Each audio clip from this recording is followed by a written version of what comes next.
नमस्कार, मेरा नाम ममता पांडे है और मैं आप सभी का पुष्पांजलि अमृतवाणी में हार्दिक स्वागत करती हूँ।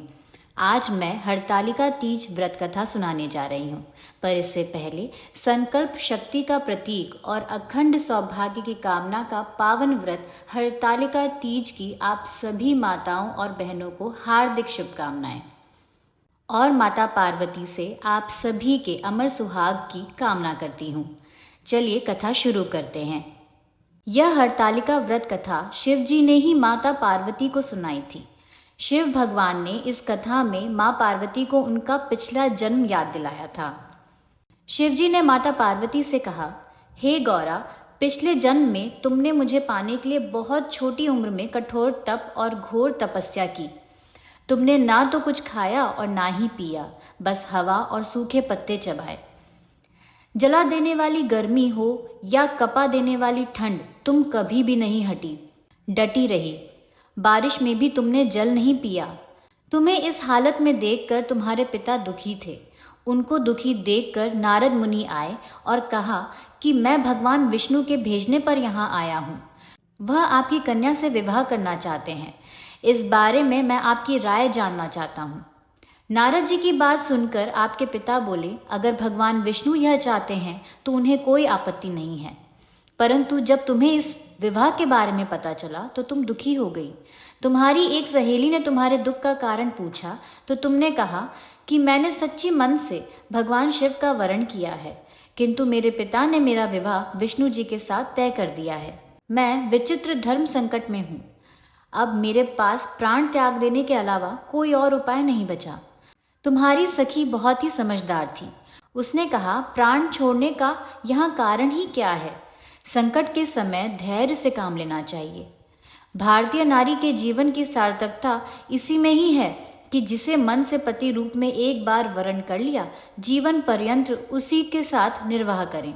मैं तुम्हें घनघोर वन में ले चलती हूँ, जो साधना स्थल भी है और जहाँ तुम्हारे पिता तुम्हें खोज भी नहीं पाएंगे।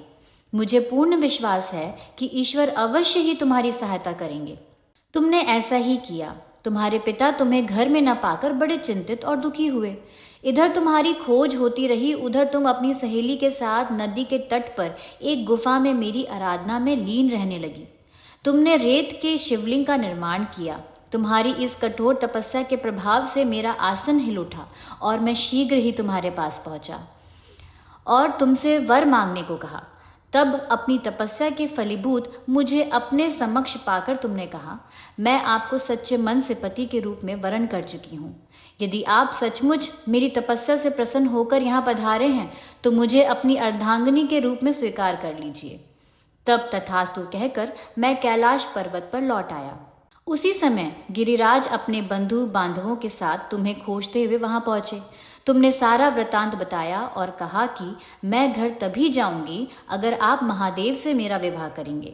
तुम्हारे पिता मान गए और उन्होंने हमारा विवाह करवाया।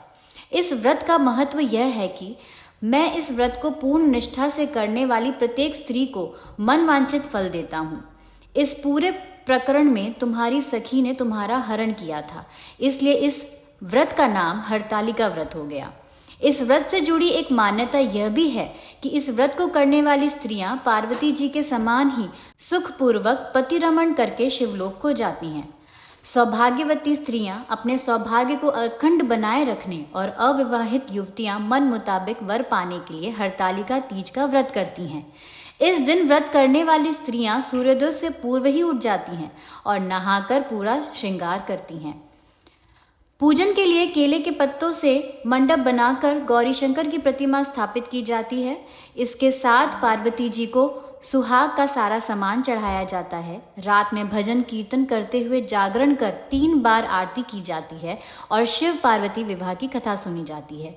इस व्रत के व्रती को शयन का निषेध है, इसलिए उसे रात्रि में भजन कीर्तन के साथ रात्रि जागरण करना पड़ता है।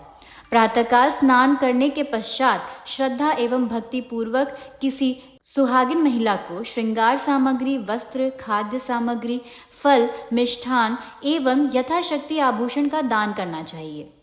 हालांकि अलग अलग राज्यों में इस व्रत को करने के अलग अलग प्रावधान बताए गए हैं। इस तरह पूरे मन से जो भी स्त्रियां इस व्रत को करती हैं और इसकी कथा को पढ़ती हैं और सुनती हैं, उनकी सभी मनोकामनाएं भगवान शिव और माता पार्वती ज़रूर पूरी करते हैं। अंत में एक बार फिर आप सभी को हरतालिका तीज की हार्दिक शुभकामनाएं। धन्यवाद। बोलिए उमापति महादेव की और माता पार्वती की जय।